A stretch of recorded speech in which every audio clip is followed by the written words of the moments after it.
Tú en la nota que pones en el libro, que antecede a los relatos, ya expresas de manera explícita un conjunto de autores que a ti te apasionan y te gustan y que tú reconoces que han influido en tu literatura, ¿no? Bueno, pues está Borges, está Kafka, está Aldous Huxley, está Cervantes, está incluso Pérez Reverte. Un lector como tú, ¿por qué escribe? ¿Hay algo que Borges, hay algo que Kafka no hayan sabido expresar que tú necesites expresar?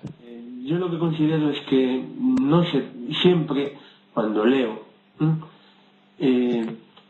percibo un estilo, una temática en una serie de autores y me gusta trasladarla a situaciones actuales, intentar utilizar ciertos elementos suyos con problemas actuales, con situaciones actuales. Yo soy de la opinión de que, aunque hay mucha gente que está continuamente hablando de que todo está dicho ya, todos los grandes temas están tratados, eso no deja de ser cierto. Pero mientras existan evolución en otras áreas, tecnológicas, sociales, etc., el planteamiento de viejos problemas con estas nuevas situaciones actuales dará lugar a temáticas artísticas muy interesantes. ¿Cuánto tiempo te llevó escribir estos relatos y esta decisión de publicarlos todos juntos? El número de los relatos, La fábrica, fue escrito en marzo del 2006. En total escribí 10 relatos, de los cuales uno pues fue desechado. Acordamos en la editorial, los editores y yo, que nos pareció el más flojo de todos, entonces no lo hemos incluido. Los relatos son desiguales porque obedecen a temáticas muy diferentes y aunque no me gusta hacer mucho la distinción entre entre forma y fondo, pues sí que tienen una forma de enfocar lo que es la narración, lo que normalmente se conoce como estilo, bastante diferente. Adicción es un relato de un reportero de guerra. Está muy influenciado no solo por Pérez Reverte, que también, sino por lo que es la escritura fragmentaria que hay mucho en muchos autores de la actualidad. Autores como por ejemplo es Vicente Luis Moda, como es Javier Fernández, los que son conocidos como autores mutantes, muchos de ellos en la actualidad. Entonces, de hecho, la literatura contemporánea tiene mucho la fragmentación, también influenciada por lo que son los medios de comunicación. Y cada uno de ellos, pues en la historia, algunos son casi una pura estilización, como es el relato de La mitad de H. Bustos Domecq. Otros tienden más a una gran broma, el relato de Entrevista con un payaso, que espero que haya provocado por lo menos en los aficionados al cómic, como yo he sido, una sonrisa, porque está claro que quién es el personaje que deambula por esas páginas bajo mi mirada, claro está.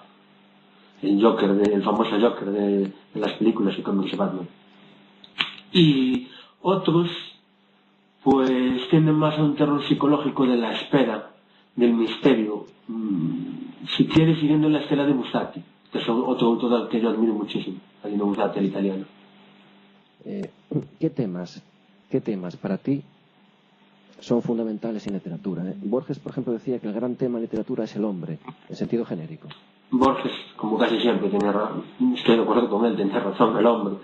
El hombre, lo que ocurre es que, como se dice en el Renacimiento, el hombre es la medida de todas las cosas. La alienación, la soledad. La soledad del ser humano y la alienación están presentes en la mayor parte de los relatos, de una forma o de otra. Si observas, en casi todos los relatos, el protagonista es un hombre solo.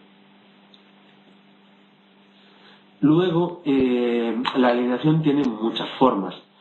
En muchos de ellos hay la amenaza de la enfermedad física, que puede ser vista como símbolo también. Y asimismo está todo el traspiés, aunque bueno, no estamos hablando de literatura y no de política. Hay un trasfondo político, las dictaduras como alienación, los sistemas cerrados, ahí se podría ver pues como si se quiere pues como una crítica a lo que son los sistemas totalitarios de cualquier tipo, pero no solamente los políticos, sino incluso los mismos que nosotros nos creamos. La literatura es un juego.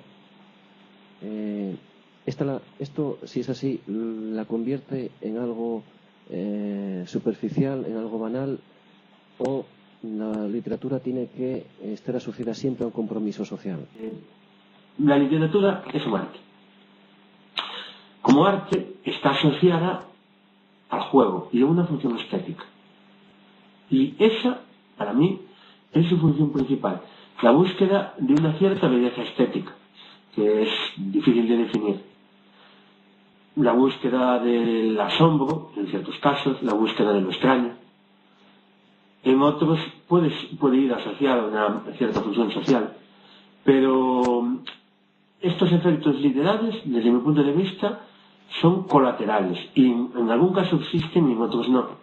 Pero tratar de reducir la literatura a imagínate en este caso, como has comentado tú, Jaime, a únicamente un compromiso social, pues nos llevaría a los sistemas cerrados del nazismo, por ejemplo, o del estalinismo, cuando determinados autores eran claramente promovidos y hasta exaltados por el sistema. ¿Por qué narración?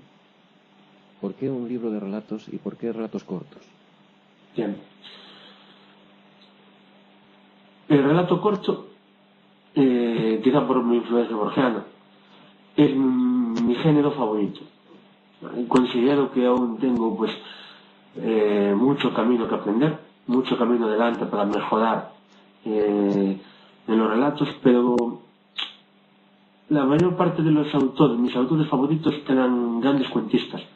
Hay excepciones, pero entre ellos está Cortázar, entre ellos está Borges, entre ellos está Buzzati, el propio Kafka, entre ellos está Maupassant, que me parece un mago del relato corto, porque con elementos todos de la vida cotidiana, de ese siglo, evidentemente, el siglo XIX francés, consigue hacer relatos magistrales, completamente magistrales.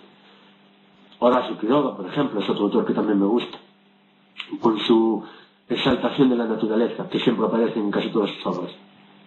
Pero el relato corto me parece muy efectivo porque, y en esto me remito a Borges, como decía él, en muy poquitas líneas eres capaz de plasmar una idea y, sobre todo, eres capaz de plasmar que ese desarrollo, ese desenlace es inevitable, que para mí es uno de los elementos más poderosos de un relato, no el final inesperado, que eso es más o menos sencillo de realizar. Bastaría con ocultar información vital a lo largo de todo el cuento y presentarla solo al final. Sino lo que a mí me gusta son esos relatos en los que van apareciendo una serie de elementos y el final es a la vez un poco sorprendente y a la vez, una vez que lo piensas, inevitable. Bueno, siempre se trata de la experiencia de un escritor que ya publicó, y muy interesante para gente que nos esté viendo, que tenga algo escrito escondido en el cajón y que se anime a lanzarlo, ¿no? Y a enseñarlo, vaya, que no haga como Kafka, no vaya a ser que no tenga un buen amigo que se lo publique. Bien, la peor historia ya se sabe que es la que nunca jamás sucedió. Entonces yo animo a todos los autores que tengan obras guardadas en un cajón y que quieran sacar a la luz, que lo hagan, que piensen en un público al que esa obra puede estar dirigido y que incluso si entre sus amistades tienen a público que cumple esas características, que se la lean, que te la comenten, que la hablen entre ellos, que pierda el miedo a el autor, en cierta medida, a ser un objeto público. Muy bien, Javier, pues ahora sí, ahora ya eso era todo. Así que muchas gracias otra vez. Muchas gracias a ti, Jaime. Y seguimos en contacto. Perfectamente.